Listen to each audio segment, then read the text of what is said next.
Bonjour à tous, on est en train d'arriver au rucher des radis pour entamer la 9e étape de mon tour de France des apiculteurs et partager le quotidien de la famille Chevarin.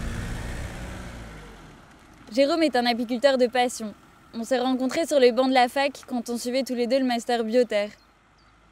Depuis, à chaque fois que je leur rends visite au radis, ils m'initient à un domaine très important pour mon projet agricole, l'apiculture.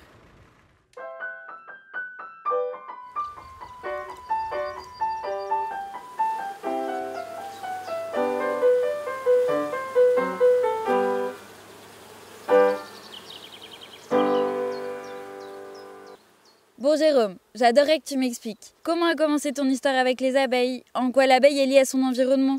De quoi elle a besoin pour vivre? Comment est-ce que plus de 50 000 abeilles peuvent cohabiter dans une ruche pendant les grandes mielées? Comment s'organisent-elles? Et est-ce que pour toi, au vu du contexte actuel, leur situation peut s'améliorer? Tu sais, quand j'ai commencé à avoir des ruches, mon objectif en premier, c'était de polliniser les arbres. Et puis bien sûr, j'ai eu un peu plus de ruches et puis un peu plus de miel. Mais au début, c'était vraiment pour que l'abeille soit au centre du verger. Alors, tu sais, l'environnement, il est très important pour la ruche. Si on met une ruche dans un endroit où il y a toujours les mêmes fleurs, il va y avoir des carences. L'abeille va manger toujours la même nourriture. Donc c'est pour ça qu'il faut mettre nos ruches à des endroits où il y a une source de pollen et de nectar qui soit la plus diversifiée possible. Et ça, c'est très important. Et de ce fait, on a des miels qui sont très différents et avec du coup beaucoup de saveurs. Alors que si on les met en plaine avec juste du colza, par exemple, là on va avoir des miels qui vont être assez banals et les abeilles ont un risque de tomber malades aussi. Donc c'est un bioindicateur intéressant l'abeille parce que pour faire 1 kg de miel, donc elle va parcourir 40 000 km à peu près, donc le tour de la Terre. Et il lui faut autour de 6 millions de fleurs. Il lui faut énormément de fleurs pour pouvoir produire 1 kg de miel. Donc dans 1 kg de miel, on a le concentré de notre environnement qui est autour de 3 km, puisqu'on estime que l'abeille parcourt 3 km autour de sa ruche. L'abeille a besoin de plusieurs choses. Donc d'abord le nectar. Donc le nectar, c'est ce qu'elle va aller chercher sur les fleurs. Ce nectar, elle le rapporte à la ruche, elle le transforme en miel et elle le conserve.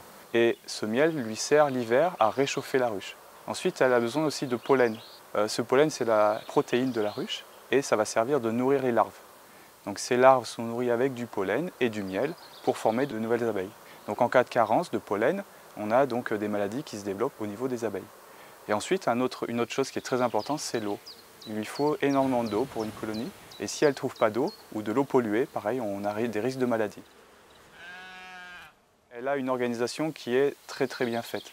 C'est-à-dire les abeilles ont un rôle tout au long de leur vie qui est déjà prédéfini par rapport à leur âge. Par exemple, quand elles sortent donc de l'alvéole, elles vont être nettoyeuses. Ensuite, elles vont sécréter de la géroyale, et donc différents métiers. Elles vont aussi bâtir de la cire. À un moment donné, elles seront aussi ventileuses, donc pour maintenir dans la ruche une température de 35 degrés pour éviter que la cire ne fonde et pour aussi entretenir le couvain. Et la dernière étape, c'est butineuse. Donc elles vont aller chercher du nectar et ce nectar, elles le ramèneront à la ruche. Elles vont s'épuiser au travail pour, à la fin, mourir à l'extérieur de la ruche pour éviter de contaminer la colonie à la fin de leur vie.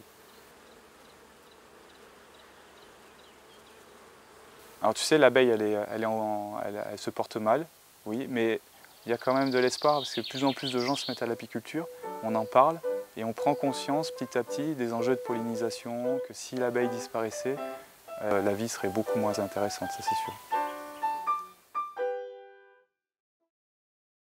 Oh, qu'il est beau mon potager, il y en a des choses à manger. Sur la terre, sous la terre, des fruits, des légumes et des vers de terre. Miam!